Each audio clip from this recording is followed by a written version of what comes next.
तो दोस्तों आज की मंडे नाइट रॉ के बारे में बात करने वाले हैं। आज क्या क्या हुआ आज के शो में, रोमन रेंस और सीएम पंक के बीच में क्या बातें हुई और ब्रॉक लेसनर और ओबा फेमी का कॉन्ट्रैक्ट साइन हो चुका है। तो आप वीडियो को शुरू से लेकर एंड तक देखते रहिए और अगर चैनल पर नए आए हैं तो चैनल को सब्सक्राइब कर लीजिए। तो आइए आज के रेसलिंग प्राइम टाइम को शुरू करते हैं। तो आइए सबसे पहले बात कर लेते हैं ब्रॉक लेसनर और ओबा फेमी के सेगमेंट से। तो दोस्तों शो शुरू होता है एडम पियर्स और ट्रिपल एच से। ये रिंग में खड़े होते हैं और ये कहते हैं कि आज सेपरेट साइन होगा ओबा फेमी और ब्रॉक लेसनर का, मतलब फेस टू फेस ये दोनों आमने सामने नहीं आएंगे।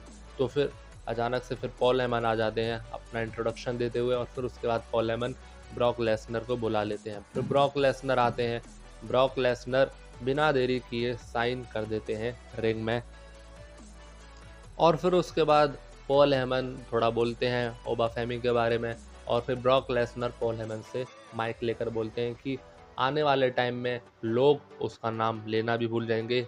ओबा फेमी के बारे में ब्रॉक लेसनर ने यह बात बोली है, मतलब लोग भूल जाएंगे ओबा फेमी कौन था, ओबा फेमी का नाम ही भूल जाएंगे। तो ऐसा ब्रॉक लेसनर ने बोला है और पॉल हेमन ने भी यही बोला है कि ब्रॉक लेसनर हरा देगा ओबा फेमी को और ये प्रिडिक्शन नहीं है, ये एक स्पॉइलर है। फिर उसके बाद यहाँ से पॉल हेमन और ब्रॉक लेसनर चले जाते हैं। अब दोस्तों शो के बीच में फिर आते हैं एडम पियर्स और ट्रिपल एच और इस बार ये ओबा फेमी को बुलाते हैं। ओबा फेमी आते हैं, काफ़ी ज़्यादा सपोर्ट मिल रहा है ओबा फेमी को पब्लिक से, लोगों से। ओबा फेमी को लोग ब्रॉक लेसनर से ज़्यादा सपोर्ट दे रहे हैं इस वाले फ्यूड में। तो खैर ओबा फेमी आते हैं, ओबा फेमी साइन करते हैं और इसी बीच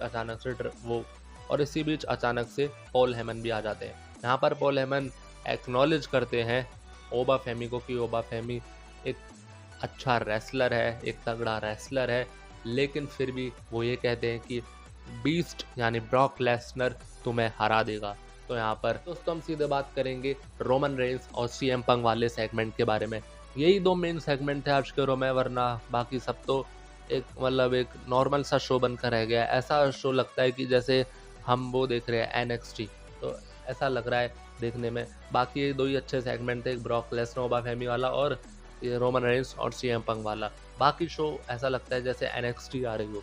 तो खैर दोस्तों हम बात करते हैं यहाँ पर रोमन रेंस और सीएम पंक के बारे में। तो शो का मेन इवेंट था, रोमन रेंस आते हैं और रोमन रेंस यही सब बोलते हैं एक्नॉलेज मी, ऐसा अपना इंट्रोडक्शन देते हैं। फिर उसके बाद सीएम पंक का म्यूजिक हिट होता है और सीएम पंक इस बार क्राउड के बीच में से आ रहे होते हैं। तो यहाँ पर अच्छा खासा टाइम ले लेते हैं सीएम पंक आते हुए। अगर सीएम पंक थोड़ा जल्दी आ जाते, इतना टाइम नहीं लेते अपनी एंट्रेंस में, तो यहाँ पर इन्हें 2 मिनट का ही ओवर टाइम लिया। इन्हें यहाँ पर ओवर टाइम लेने की भी ज़रूरत नहीं पड़ती और एक अच्छा खासा सेगमेंट डिलीवर हो सकता था। तो खैर सीएम पंक आते हैं, सीएम पंक अनाउंस टेबल पर चढ़ जाते हैं। फिर उसके बाद वो रिंग पर आते हैं और बोलना शुरू करते हैं रोमन रेंस से। वो रोमन रेंस से कहते हैं कि मैं तुमसे नफरत करता हूँ, तुम्हें पसंद नहीं करता, लेकिन मैं तुम्हें एनवी करता हूँ।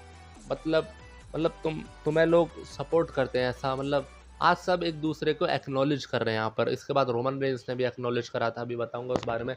तो यहाँ पर आज का एपिसोड ही कुछ ऐसा है। पहले पॉल हेमन ने ओबा फेमी को एक्नॉलेज करा, उसके टैलेंट को एक्नॉलेज करा। अब सीएम पंक भी एनवी कर रहे हैं रोमन को, तो लेकिन यहाँ पर फिर भी ये बोला है कि मैं तुम्हें फिर भी हिट करता हूँ। और जो सीका के बारे में, जो रोमन के फादर है, उनके बारे में जो सीएम पंक ने बोला था, जो एक फ्यूड चला था, उसको लेकर रोमन रेंस से मतलब अपोलोजाइज भी करा। सीएम पंक ने माफ़ी भी मांगी और इतने टाइम से WWE को ये पहले ही कर देना चाहिए था या किसी इंटरव्यू में बोल देना चाहिए था। तो यहाँ पर वो रिंग में घुसते हैं और ये सब बातें हो रही होती है। फिर उसके बाद आखिरी के थोड़े मिनट रोमन रेंस बोलते हैं कि मैं तुम्हें हेट करता हूँ।